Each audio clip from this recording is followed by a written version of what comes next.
वो नाम लेते हैं कि जय श्री राम, श्री रामचंद्र जी की जय श्री राम। बहुत अच्छी बात, हम भी लगाएंगे, कभी जरूरत पड़ गई तो हम बोल सकते हैं, नो प्रॉब्लम। अकीदा नहीं होना चाहिए, फ्रीडम है। कभी जरूरत पड़े कि भाई जय श्री राम, नहीं आपको बोल रहा, मुस्लिम तो नहीं बोल सकता, आप बोल सकते हैं जय श्री राम। लगाइए, आप सुबह शाम लगाइए। You are free and you have freedom to manage religious affairs according to the Indian constitution article number 26। Bharat के संविधान का दफा नंबर 26 कहता है कोई भी जय श्री राम का नारा लगाए, मुसलमान है तो अल्लाह अकबर का नारा लगाए, लगा सकता है, कोई रुकावट नहीं, कोई दिक्कत नहीं। लेकिन हाँ, अगर मुसलमान अल्लाह अकबर का नारा लगाकर किसी को डराता है, किसी हिंदू भाई के गले में छुरिया चलाता है, इजाजत नहीं है। अगर किसी भारत के नौजवान, किसी स्टूडेंट, कोई तालिबे इल्म अगर किसी यूनिवर्सिटी में किसी बेटी की बुर्क़े को देखकर अगर कहता है कि जय श्री राम, भारत माता की जय, तो अलाउ नहीं है, परमिशन नहीं है। सन 2016 की केस को उठाकर पढ़ लीजिए, केरला हाई कोर्ट ने जजमेंट दिया था। केरला हाई कोर्ट ने कहा कि किसी भी बेटी को उनके पर्सनल, उनके इसेंशियल राइट को, उनके पर्टिकुलर, उनके खास अधिकार को, उनके पर्दे के अधिकार को कोई नहीं छीन सकता। सीबीएसई केस हार चुका है सन 2016 में, Fatima Bashir versus CBSE. Kerala high court का जजमेंट है कि an allow to sit in the pre examination hall Fatima Bashir and anyone want to appear in the exam and he should allow to appear in the exam। ये अल्फाज हैं Kerala high court के, ये judgement है जो मैं बता रहा हूं। और फिर हमारे हिंदुस्तान के हिंदू भाइयों, क्या जय श्री राम, क्या श्री रामचंद्र जी ऐसे थे कि उन्होंने किसी बेटी का अपमान किया? आज शर्म नहीं आती श्री रामचंद्र जी का नाम लेकर एक बेटी का अपमान करते हो? अगर मोहम्मदुर रसूलुल्लाह की जिंदगी को कोई मुसलमान अगर कहता है कि हम मोहम्मदुर रसूलुल्लाह से मोहब्बत करते हैं, मोहम्मदुर रसूलुल्लाह की सीरत और उनकी सुन्नत के मुताबिक जिंदगी गुजारना चाहते हैं, तो इसका मतलब मोहम्मदुर रसूलुल्लाह ने जिन चीजों को अपनी जिंदगी में किया है उनको करना चाहिए, जिन बुरे कामों को नहीं किया है, जिन चीजों से रोका है उनसे रुकना चाहिए। इसी का मतलब तो होता है ना कि सच्चे फॉलोवर और सच्चे आशिक, इसी का मतलब होता है। इसी को बोलते हैं क्या, यहाँ ना पक्ष बातें कुछ राखो, वैद पुराण संत मत भाको, तब लक जो सुंदरम चाहे कोई बिना मोहम्मद पार न कोई। और ये कहा चतुर्भिर भ्रातृ भिक्षे, चतुर्भिर भ्रातृ भिक्षे, चतुर्भिर भ्रातृ भिर्देव, चतुर्भिर भ्रातृ भिर्देव। और कहा साफ साफ लफ्जों में अष्टौ गुणाः पुरुषम दीपयंती प्रज्ञा चकोलम चिदम शुरू तंच प्राकर्मश्य बहु भाषिता च। वैसी शख्सियत थी कि उनकी जात से और उनकी सिफात से और उनकी जुबान से रोशनियां निकलती थी। आज अगर कोई मुसलमान दावा करता है कि मैं मोहम्मद रसूलुल्लाह का आशिक हूं, मतलब यह बनता है कि मोहम्मद के एक एक कौल फैल पर उनकी जिंदगी बीते, यही मतलब होता है। और यही तकाजा है आशिक का, यही तकादा है कि वो अपने मजनू को सामने रखकर कि मेरी मजनू यानी जिस चीज को वो चाहता है उस चीज को कभी नाराज न किया जाए। तो रामचंद्र जी के भक्त हैं यकीनन आप, कर्नाटका के नौजवानों अगर यकीनन रामचंद्र जी के भक्त हैं आप, उनकी पैरवी करते हैं आप, तो बताओ रामचंद्र जी ने किसी बेटी का अपमान किया? तुमसे पूछेगा सरजू नदी में बांध बांधने वाले वो गिलहेरी जिनके होंठ पे और जिनके चोंच पे छोटे पत्थर थे, किसी ने पूछा कि गिलहेरी आज तू राम के साथ इनकी सेना के साथ क्या कर रही है? तो उस गिलहेरी ने कहा था कि मैं अम्मा सीता की इज्जत को बचाने के लिए आई हूं, मैं अम्मा सीता की इज्जत को बचाने के लिए पूरे समंदर में, पूरे नदी में बात तो नहीं दे सकती, लेकिन मेरा कल पूछा जाएगा परमात्मा, वो परशुराम पूछेंगे कि गिलहेरी तुमने क्या किया था? सीता की इज्जत खतरे में थी, रावण ने पकड़ा था, तो तुम्हारी क्या कुर्बानी थी ताकि मैं कह सकूं वहां पर सीना तान कर के परशुराम अम्मा सीता की जान को बचाने के लिए मुझसे तो कुछ नहीं हो सका था, लेकिन अपने मुंह में पकड़कर छोटी छोटी कंकरी में लाती थी और उस नदी में डालती थी। वो नदी के अंदर जो पुल बनाया गया, उस पुल में क्रॉस होकर तब रंका के लावन में पहुंचे। रंका के रावण के लंके में पहुंचे हैं, तब जाकर वहां पर पहुंचने के बाद लड़ाई हुई। पहले वो पुल बनाया गया, कोई नदी के अंदर एक रास्ता बनाया गया। पूछेगा तुमसे ये गिलेरी कि मैं सीता की इज्जत बचाने के लिए मैं कुर्बानी दे रहा था, मैं तो समंदर में रास्ते बना रहा था, तुम क्या कर रहे थे कर्नाटका में, क्या तुम्हारा योगदान था? अगर वो बेटी बुर्के में आई तो उस बेटी का सम्मान करते, और उस बेटी को वो स्टूडेंट थी, वो इस देश की फ्यूचर थी, वो इस देश की मुस्तकबिल थी। रामचंद्र जी का नाम लेकर उनको और उत्साह करते, लेकिन रामचंद्र जी का नाम लेकर उसको डराते नहीं। अगर डराया तो सुनिए क्या कहा, यत्र नारयस्तु पूजन्ते रमन्ते। जिस घर में, जिस देश में, जिस मुल्क में नारी की इज्जत नहीं होती, दलील दे रहा हूं श्रीमद् भगवत गीता की ये पहली मंत्र, और उसके बाद में जो दो मंत्र है वो मनुस्मृति के, ये यूट्यूब से निकाला हुआ मंत्र नहीं, ये मेरा अपना खुद का खोजा हुआ मंत्र है। यत्र नारयस्तु, जिस घर में बेटी को अपमानित किया जाता है, पूजा किया जाता है, उस घर में देव आते हैं। लेकिन जिस घर में बेटी की अपमानित होती है, बेइज्जती होती है, जलील रुस्वा करते हैं उसको, उस घर में, उस घर के अंदर देवता परमात्मा वास नहीं करते।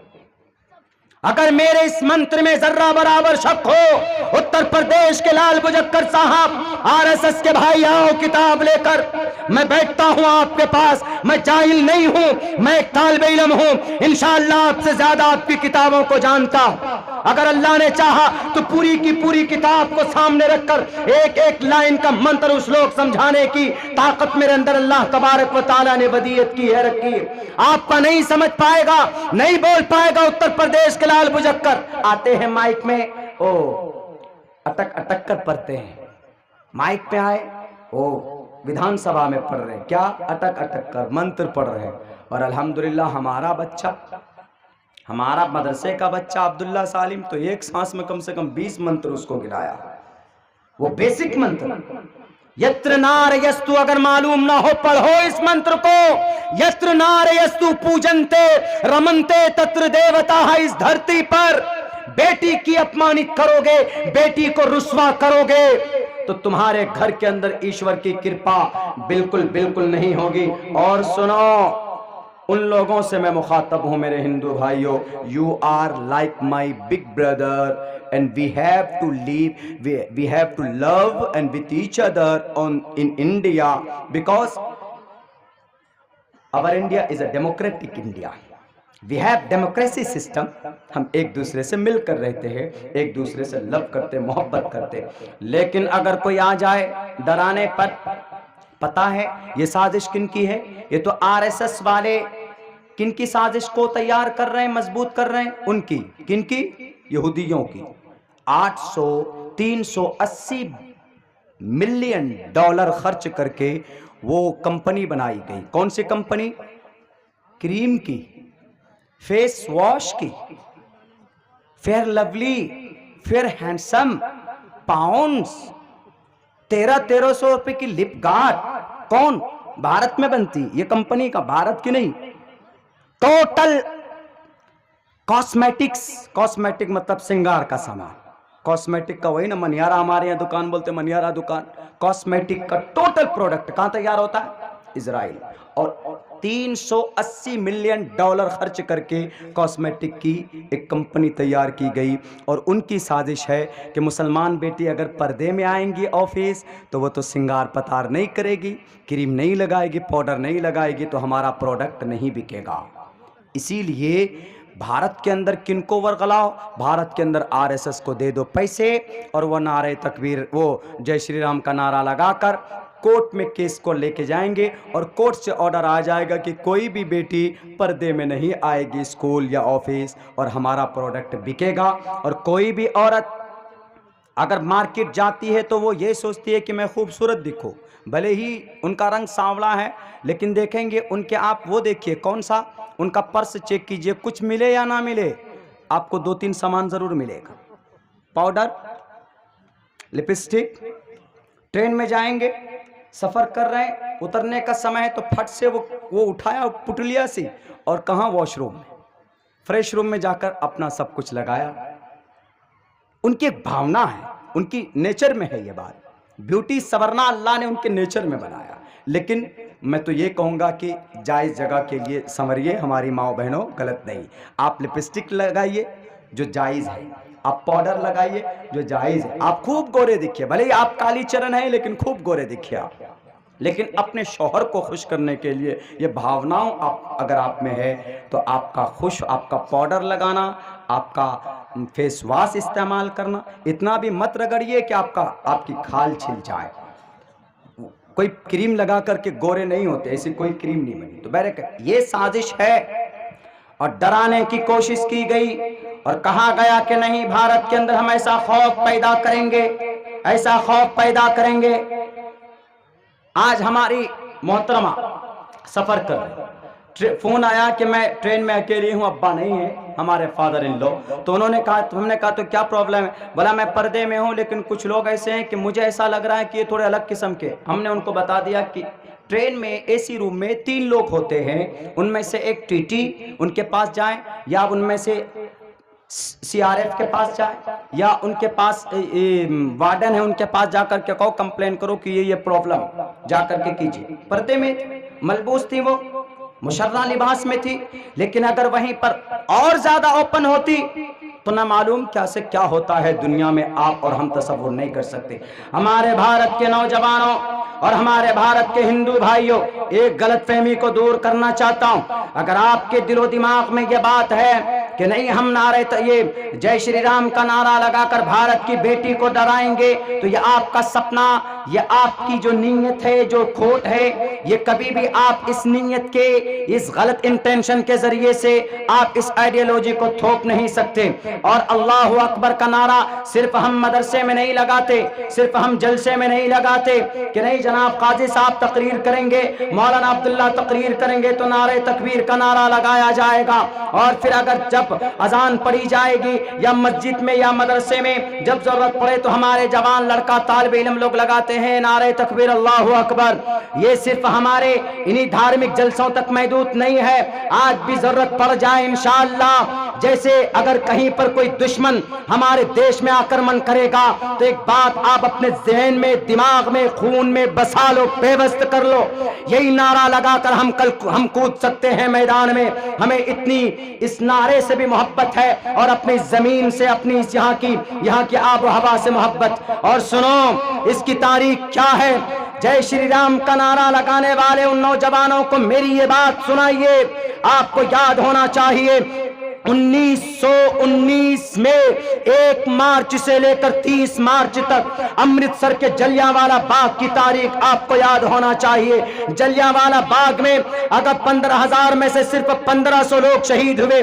बाकी और बचे हैं, तो और लोगों को बचाने में इस तकबीर का हाथ था। नारे तकबीर अल्लाहु अकबर का नारा लगा था, तभी जनरल डायर के रोंगटे खड़े हुए थे। मेरे नौजवान साथियों, मेरे मुसलमानों और मेरे आरएसएस के भाइयों, आपको मेरी बात बुरी लगती होगी लेकिन मेरी बात 100% सही है कि नहीं है। मैंने आसाम की धरती में कहा था 1925 में आप आए, लेकिन उससे पहले जितनी भी खूनी जंगें लड़ी गई है उन तमाम के अंदर आपकी शिरकत नहीं थी, आपका वजूद नहीं था। आपके पेट में दर्द हुआ, आपने आसाम के न्यूज़ 24 के अंदर हमारी इस टीवी को, हमारी इस क्लिप को आपने चलाया और ये कहा कि मौलाना अब्दुल्ला कैसे भाषण देते हैं। याद रखो अल्लाहु अकबर का नारा हम लगाएंगे इस देश में, because freedom to manage religious affairs, we have fundamental rights, some fundamental right, and from 12 and 235 12 से लेकर 35 तक हमको नारा लगाने का अधिकार देता है, हमको अपनी धर्म की बात करने का अधिकार देता है। अगर नारे तकबीर का नारा नहीं लगता, अल्लाहु अकबर का नारा अगर नहीं लगता, तो ये 1919 में 6 अप्रैल को जनरल डायर जलियांवाला बाग से यूं ही वापस नहीं जाता। एक सत्याग्रह आंदोलन रची गई, सत्याग्रह का आंदोलन का वो शुरुआत की किसने? डॉक्टर ये महात्मा गांधी जी ने और एक तरफ मौलाना अबुल कलाम आजाद ने ये मशवरा किया कि मौलाना अगर देश से अंग्रेज को भगाना है, दुश्मन को भगाना है, मैं अल्लाहु अकबर के ऊपर आ रहा हूं कि इसकी क्या महत्व है, इसकी क्या तारीखी हैसियत है, इसकी क्या ताकत है। आप जो बोलते हो कि खामखा ही ये लोग नारा लगा देते हैं, नहीं, इसकी एक ताकत है, इसका एक बैकग्राउंड है और इसकी अल्लाह की तरफ से कुछ न कुछ मदद दी जाती है। इसके पढ़ने वालों को अल्लाह तबारक व ताला की तरफ से इल्का किया जाता है।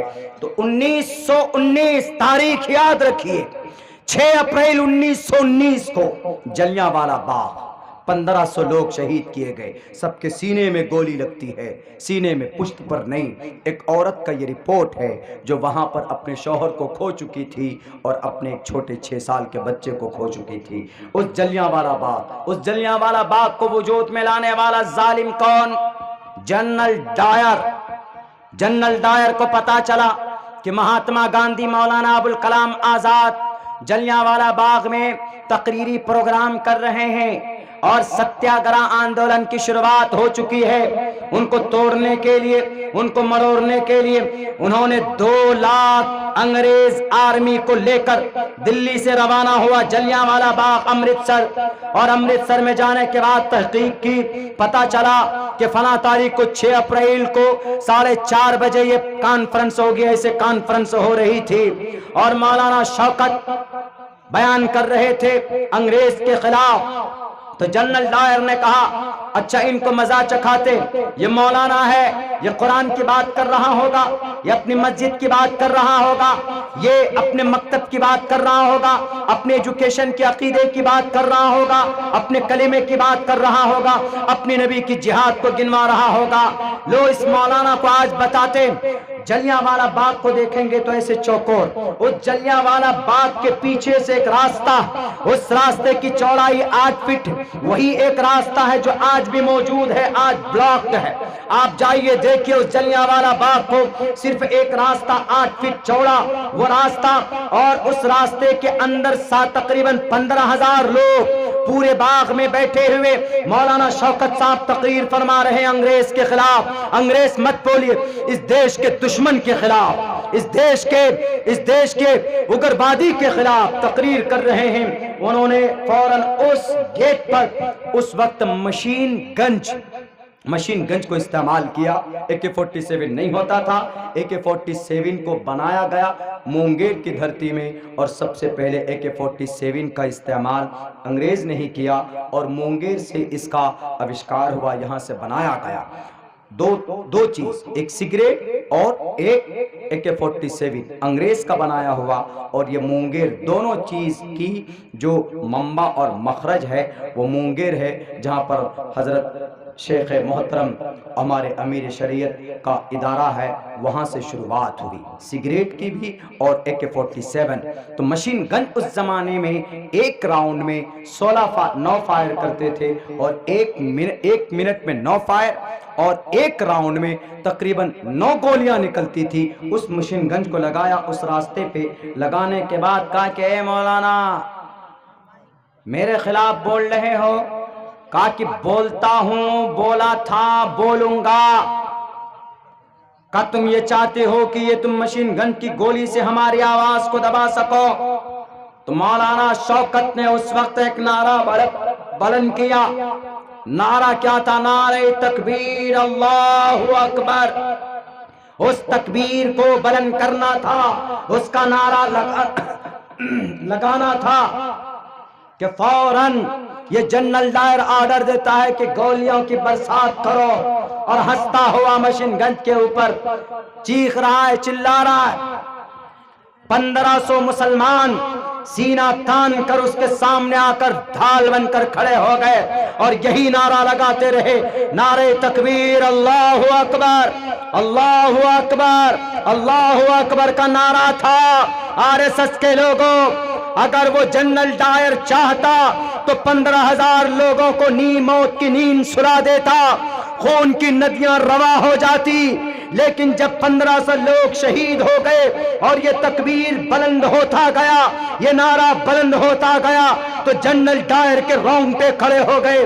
वो तकबीर वो फौजों की आवाम की तादाद को देखकर नहीं, बल्कि जनरल डायर सिर्फ तकबीर की गूंज को सुनकर वो जनरल डायर जलियांवाला बाग छोड़कर भागता है और फिर वहां से भागने के बाद अमृतसर में नहीं रुकता है, बल्कि दिल्ली में आकर पनाह लेता है और 3 दिन तक अपने रूम से बाहर नहीं निकला। उसके दिल में जो रिक्कत और उसके दिल के अंदर जो खौफ पैदा हुआ इस तकबीर से, वो पूछो जाकर जनरल डायर से। अल्लाहु अकबर का नारा, उसी वजह से इस देश के जलियांवाला बाग में कुछ लोग बचे थे। आज तुम उस नारे को, आज उस नारे वाले को चैलेंज करते हो, आप नहीं मुकाबला कर सकते। हमारे इस नारे का, इसकी तारीखी हैसियत क्या है वह आप लोगों के सामने। इसी नारे की वजह से तकरीबन 13,500 लोगों की जान बची थी, इसी तकबीर, इसी नारे की वजह से। नारे तकबीर, अल्लाहु अकबर। कुछ लोग बोलते हैं ना, तो अच्छा उन्होंने जय श्री राम का नारा लगाया तो इन्होंने नारे तकबीर अल्लाहु अकबर क्यों कहा, उन्होंने अल्लाहु अकबर का नारा क्यों लगाया, ये ऑब्जेक्शन करते। अच्छा, उधर बोलें इधर न बोलें। मर्यादा पुरुषोत्तम श्री रामचंद्र जी इतने महान थे कि औरत का इतना सम्मान करते थे। एक मर्तबा फैसला हो गया, किस चीज का फैसला? यह हो गया कि गद्दी पर श्री रामचंद्र जी बैठेंगे, उनको दी जाएगी, क्या दी जाएगी? उनको दी जाएगी गद्दी, युवराज वही बनेंगे। राजा दशरथ की 3 बीवी, एक बीवी का नाम कौशल्या जिसकी कोख से रामचंद्र जी पैदा हुए। सुमित्रा और कई के कोख से भरत पैदा हुआ और सुमित्रा के कोख से श्री कृष्ण जी पैदा हुए। तो अब बड़े थे, ये समझदार थे, मजलके थे। जब फैसला कर दिया तो पता है कई भरत की मां ने सोचा कि बेटा बड़ा तो मेरा भरत है, गद्दी पर राम कैसे बैठ सकता। मेरे हिंदू भाइयों, अगर मैं झूठ बोलता हूं तो वाल्मीकि रामायण पढ़िए, वाल्मीकि, रत्नाकर वाल्मीकि। राम का नाम दिल से लोगे तो एक डाकू से महान इंसान बन जाओगे। क्यों? वाल्मीकि कौन था? एक डाकू था, लेकिन जब रामचंद्र जी का नाम लेना शुरू किया, राम राम राम, तो वो रत्नाकर वाल्मीकि बन गया। रत्नाकर वाल्मीकि एक डाकू था और एक महान इंसान बन गया। इसकी एक तारीख है, लेकिन इससे पहले यह बता देता हूं। तो श्री रामचंद्र जी का फाइनल, सुबह को उनके सर पर ताज रखा जाना। 3 बीवी राजा दशरथ की। आपको ताज्जुब होगा कि हिंदू धर्म के अंदर तो एक ही विवाह है, लेकिन श्री राजा दशरथ के 3 विवाह क्यों? हम